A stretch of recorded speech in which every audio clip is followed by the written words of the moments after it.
Well, I want to ask you a question. Are you handling your giants or giant? Most of us have more than one giant in our lives. You get up in the morning, you go to the office, you've got a few giants. Have you ever got into the office or at home and all of a sudden there's this thing that goes on? It's there. You came home and it's blinking. Somebody called, somebody called, somebody called, you know, blink, blink. If you're like me, I can't figure out how to make it, you know, tell me who it was. But anyhow, somebody called and you're having a problem, or a giant, or your problems, and the bills come in and you're having a problem. So I want to tell you some things, 10 things that we should know about giants. Giant problems, giant whatever it might be, giant experiences. Now, first of all, what is a giant? What are we talking about? We're talking about situations that come to us not for what they can do to us. This is very important. Dr. Cushing Smith there in Birmingham, Michigan used to pound this into us.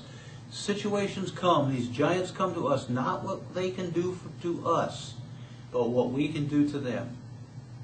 Now, when we get into a problem, we think all of a sudden something's happening to us, but we're supposed to handle it.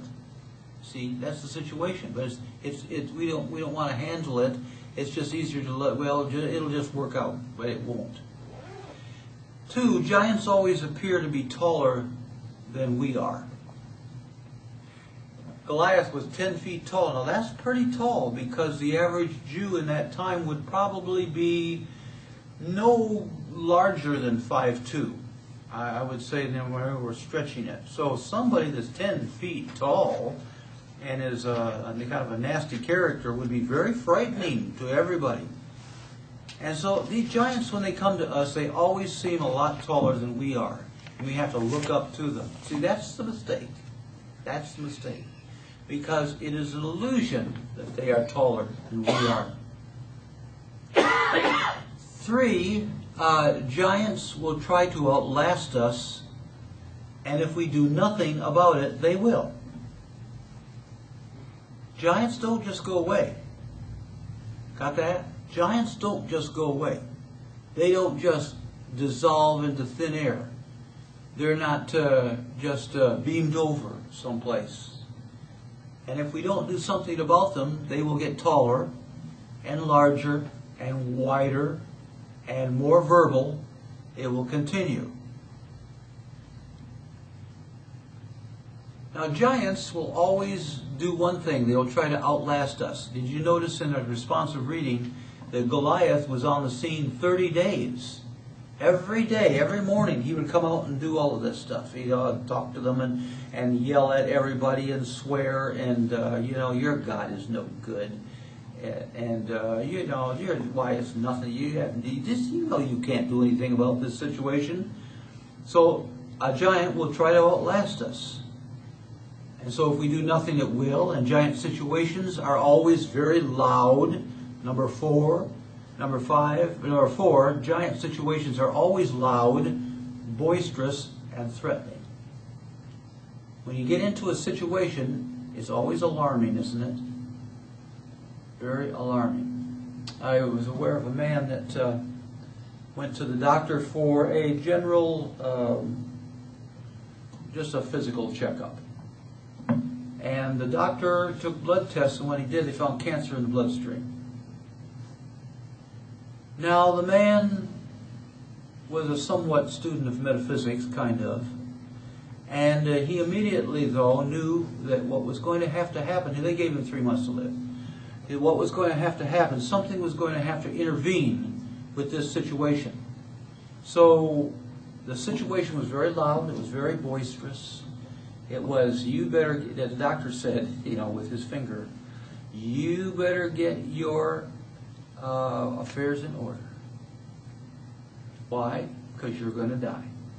You know, that's a very powerful thing when a doctor says that to you, because we seem to think they have authority. And if we're going to die, they should know. They should be the first ones to know. We're always the second ones to know. The first ones are the doctors. They get the results.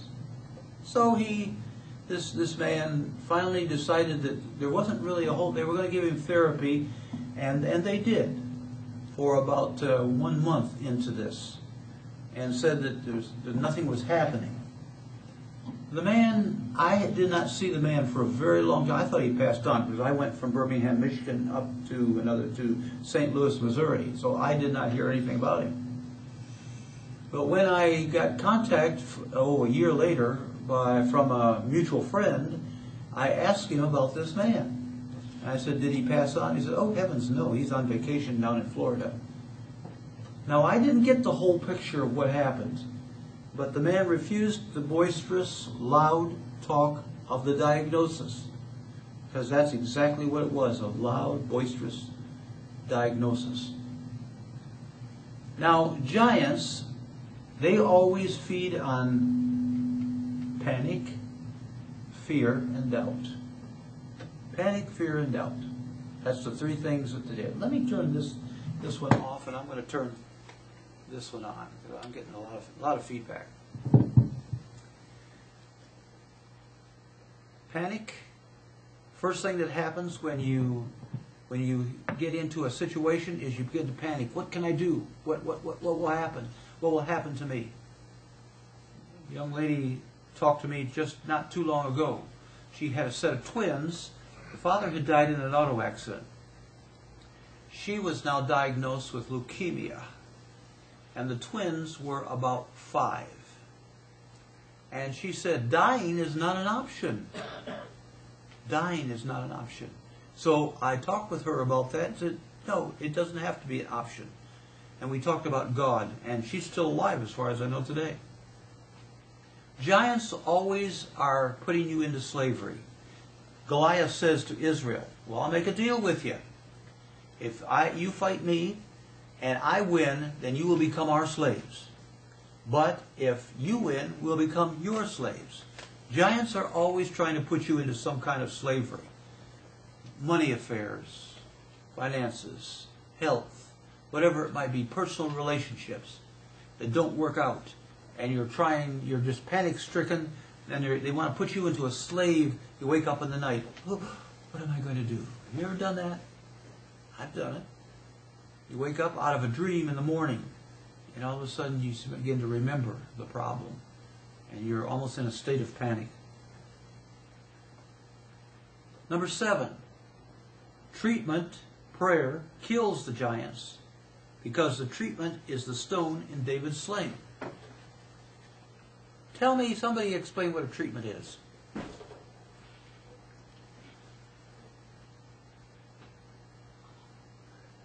What do you think a treatment is? Realizing the presence of God. Yeah.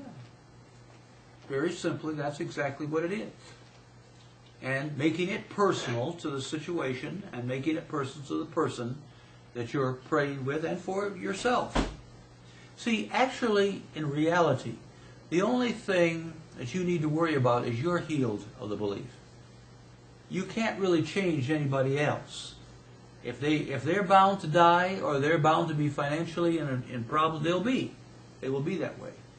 So you just remember yourself, and remember you are reminding yourself who and what God is, and then you are placing that truth into that individual.